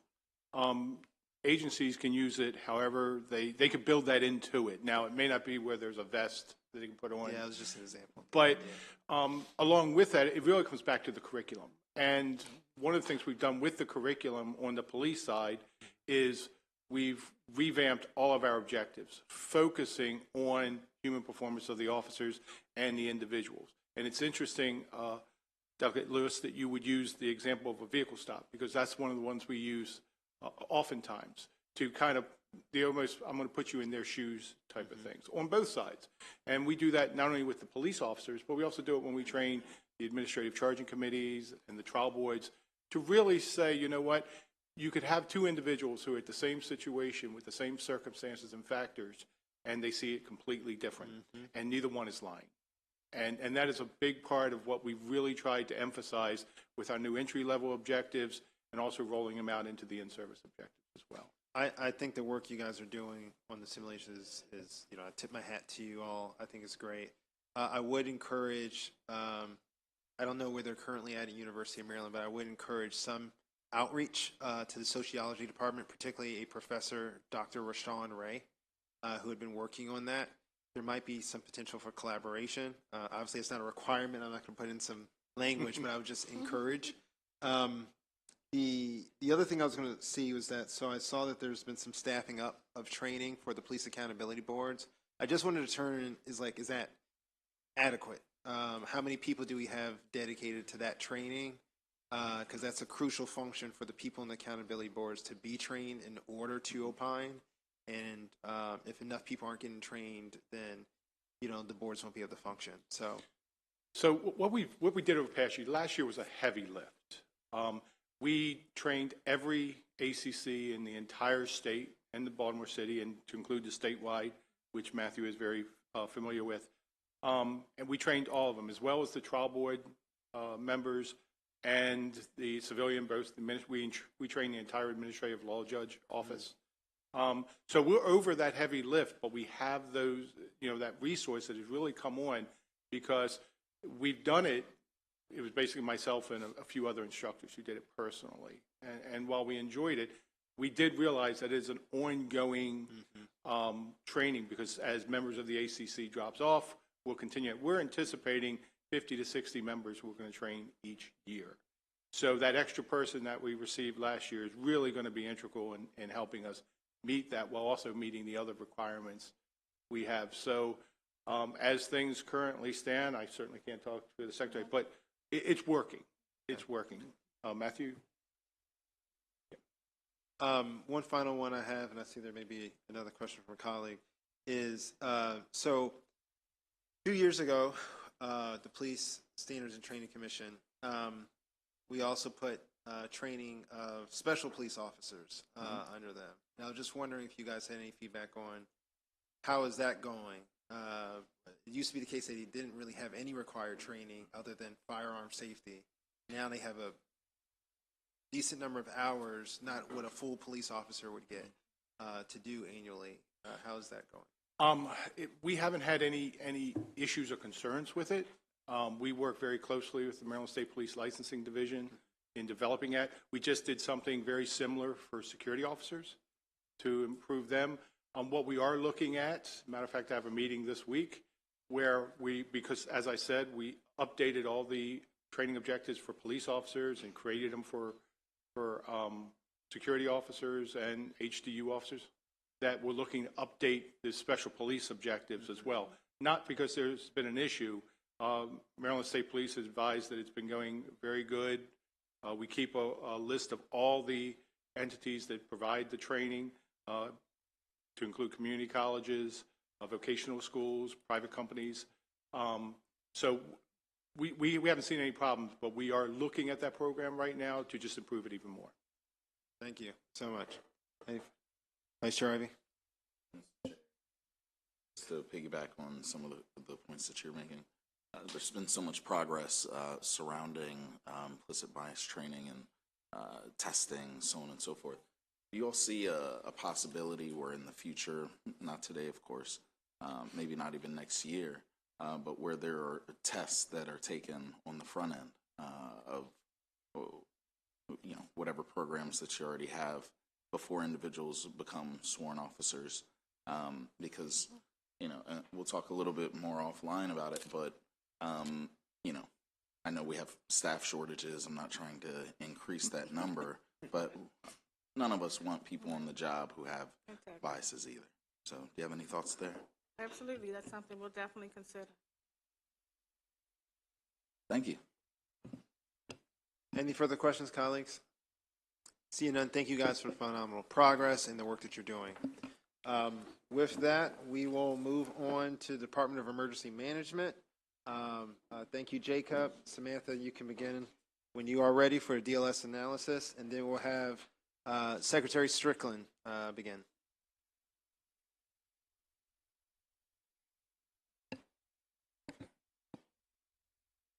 Thank you, Mr. Chair and members of the committee.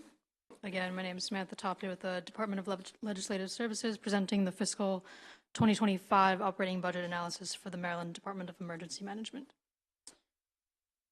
Looking at the operating budget summary on page 1, our headline fiscal 2025 budget is an increase of $783,000 approximately, or 0.1% over fiscal 2024 to $914 million. There's a little bit more detail on page 3, the breakdown. The majority, 75% of this is federal funding, approximately $698.7 million in grants, much of which is carried over from year to year. Then we have approximately 20% of the budget from 911 surcharge grants, state and county shares together, or $183.1 million. And there's $20.1 million for various fire and EMS grants, and the remaining 3% of the budget is for personnel and other operating expenses. The total change in the budget can be broken down into several large increases. $1.2 million for salaries and benefits for existing employees and for 10 conversions of contractual employees to regular positions. $2.15 million for rent at the new headquarters location in Hanover, Maryland. $2 million to establish the State Disaster Recovery Fund per Chapter 549 of 2023. And this is all offset by the contractual personnel pay swap and the fact that a one-time $3.6 million was included in the fiscal 2024 budget for the local cybersecurity support fund. Looking at personnel on page 8, MDEM received 23 new positions for fiscal 2024, primarily for the new Cyber Preparedness Unit and the Office of Resilience. While some positions have been filled, others have gone vacant across MDEM, resulting in a vacancy rate of 25.8% in January 2024.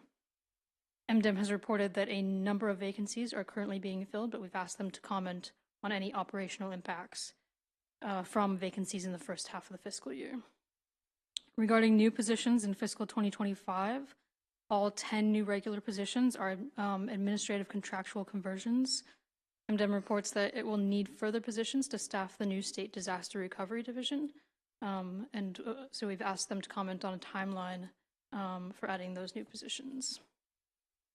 Looking a little closer at federal funding and the revolving loan fund, Exhibit 2 on page 4 has a breakdown of federal grant sources all through the Federal Emergency Management Agency, or FEMA. And Exhibit 4 on page 6, starting on page 6, going on to 7, lists federal funding applications that are IIJ source, or the Infrastructure Investment and Jobs Act. One of these applications is for funding through the Federal Safeguarding Tomorrow through Ongoing Risk Mitigation, or STORM Act, which authorized a total of $500 million starting in fiscal 2022 nationwide for 5 years of support to states in establishing revolving loan programs for hazard mitigation financial assistance. An award of approximately $6.6 million is pending with FEMA for Maryland's new revolving loan fund. While $25 million in general funds was allocated to the fund in fiscal 2023 for the purpose of meeting the required 10% state match. An application package submitted April 2023 included a total request of $25.25 million, while MDEM received notice of the approximately $6.6 million award in September 2023. As of this January, MDEM was awaiting further guidance on how to distribute that award among the project applicants. So we've asked MDEM to comment on the status of the award and distribution, and have recommended adopting committee narrative to request an update on this later in fiscal 2025, or more specifically in December 2024. Then looking at cybersecurity, Chapters 241 and 243 of 2022 established the Cybersecurity Preparedness Unit and the Local Cybersecurity Support Fund, which both appeared in the MDEM operating budget in fiscal 2023. This was while planning application for funding through the State and Local Cybersecurity Grant Program, SLCGP, administered by the Federal Cybersecurity and Infrastructure Security Agency, or CISA, which ultimately awarded Maryland $6.4 million. A general fund appropriation of $3.6 million was included in the fiscal 2024 operating budget to administer the program and provide funding for the 10 to 20% required state match. The fiscal 2025 budget includes $583,068 in general funds for ongoing administration of the program. And as of January, MDEM planned on opening the fund to local applications with the goal of issuing awards in May of this year. We've recommended adopting committee narrative, requesting a report in fiscal 2025, again, more specifically in November 2024, to update the committees on the status of program activity and funding distribution. But otherwise, we recommend concurring with the governor's allowance. Thank you. Thank you, Samantha. Colleagues, any questions? Okay. All right, seeing none. Secretary Strickland and your team can start your panel when you are ready. Thank you.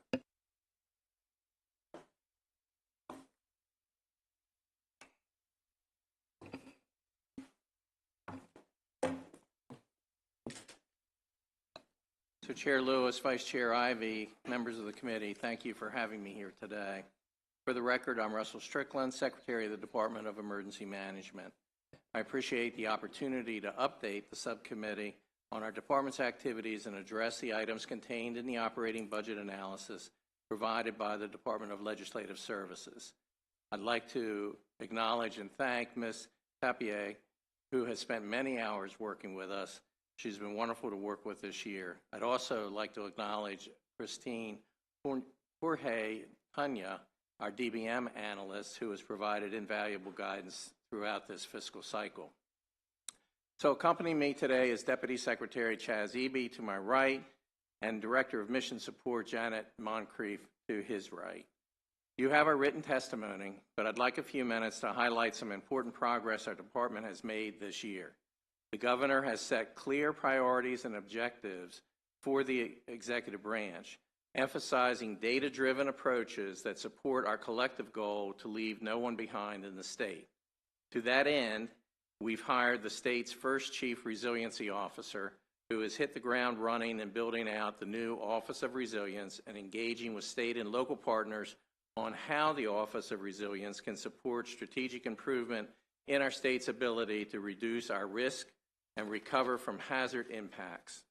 A coordinated state approach will be critical to ensure the underserved, overburdened communities are prioritized for investments to reduce community risk and increase the ability for communities to thrive in the face of hazards we experience in our state.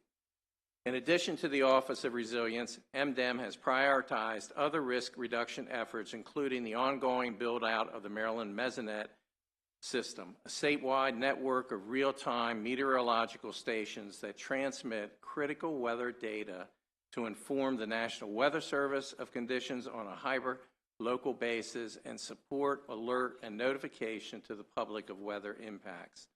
The first 5 towers have been installed and are transmitting data, and we are on track for the completion of 50 towers by the end of the year.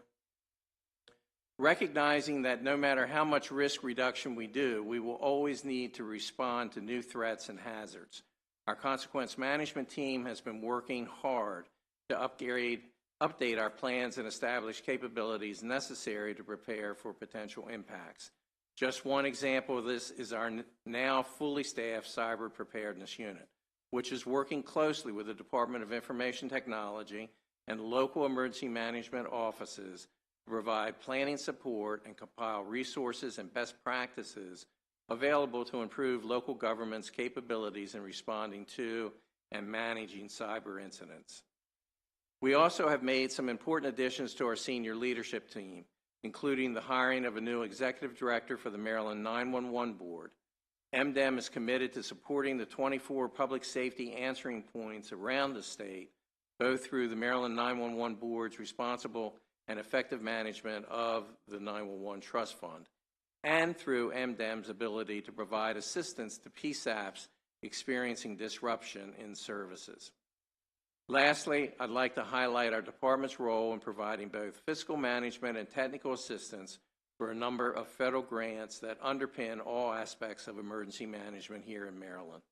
For example, the historic levels of funding through public assistance and hazard mitigation grant program are making real impacts at the state and local level. For the hazard mitigation grant program alone, we have submitted $90.5 million of funding requests to FEMA, including $7.2 million in funding for resiliency hub solar generators in Baltimore City, $12.7 million for shoreline restoration and flood mitigation projects in Prince George's County, and 5 hazard mitigation plan updates for counties across the state, which is required for local governments to be eligible for Stafford Act disaster funding in the event of a presidentially declared disaster. Each region of the state has at least one project submitted under this grant program. So looking forward, we're grateful for the governor's dedication of $2 million in state disaster recovery fund. This exemplifies his commitment to leaving no one behind by ensuring those impacted by natural and man-made hazards receive help, even when there is no federal funding available. We'll be working closely with stakeholders to develop a program that makes sense for the whole community, including individuals and families, local governments, small businesses, and our nonprofits. Thanks for the opportunity to share these updates on the department, and I will happily answer any specific questions the committee may have for us today. Thank you, Secretary Strickland. Vice Chair Ivey. Thank you, Mr. Chairman, and thank you, Mr. Secretary, for the work that you've done over the interim. I was taking a few notes as you were speaking. The standing up of the Office of Resiliency is very important work. You were talking about underserved and overburdened communities. Got a bill titled in the exact same way, which is awesome. I was wondering if you could speak to us about some of the outreach that you've been doing with different counties and municipalities to make sure that they're aware of the different funds that are available and making sure that you're just in contact with them. We do. Through each of the counties that has a local emergency manager, we have direct contact with them at all times, basically. Yeah. Maryland's emergency management system is a system of systems. Therefore, each county is a vital player in all of that. And that's inclusive of Baltimore City as well as the city of Annapolis and Ocean City. So we work directly with them to get the word out into the area. We have additional people on board in our staff in both consequence management and disaster risk reduction, particularly disaster risk reduction and the mitigation program, to work with them and get the word out. We also have a liaison program, and with that have 5 people that have X number of counties assigned to them, and they work directly with the local emergency manager, again, helping to get that word out. And then we do the normal social media as well as, contact that way. Wonderful. Well, again, thank you so much. Over the years, Prince George's County hasn't always been a focus for flood mitigation specifically, but to hear you speaking about I believe you were saying the shoreline restoration? Yes. Grant, that's wonderful. I also just wanted to, Mr. Chairman, if you don't mind, just lift up, there's been historic flooding in Fort Washington, Tantalon, that's southern Prince George's County specifically. We can talk offline about it, but I would just like to encourage you to also try and figure out if there's something we can do for this specific community. It's not even in my district, but it's been hit really hard over the years with flooding in Prince George's. Thank you. I appreciate that. Thank you. Thank you. And then further questions, colleagues? Delegate McComas. I'm going to ask you, and if you say it's not my bailiwick, but I'm from Harford County, and we have a lot of assets in Harford County that basically could be potentially strategic assets that if somebody wanted to do some harm, such as 95, Aberdeen, Proving Ground, Edgewood Arsenal. We also have the rail that goes through there over the Susquehanna, and I just wondered if you guys kind of coordinate with the localities in concern for that. One, absolutely. Two, I'm a resident of Harford County. Three, I've been the director of emergency services there once upon a time for a few years, and we do. We work very closely with them with the Exelon projects, both with Peach Bottom as well as the dam, as well as wind on the bridges, as well as Aberdeen Proving Ground. Now, the other question I'm going to ask you, which is kind of which might be out of your purview, but I remember one of our councilmen who's passed away. You might have remembered Jim McMahon. Oh, yes. Okay. Well, Captain Jim was always very concerned about the magnetic pulse.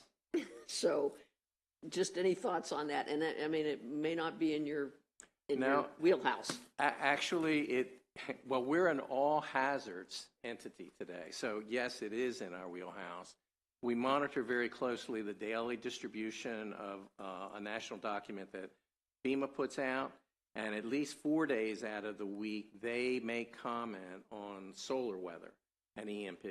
So we do watch that and try to monitor it the best we can, and then work with whoever might be affected, particularly with those with heavy duty electronics.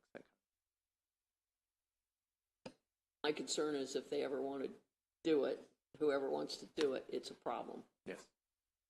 Thank you. Thank you.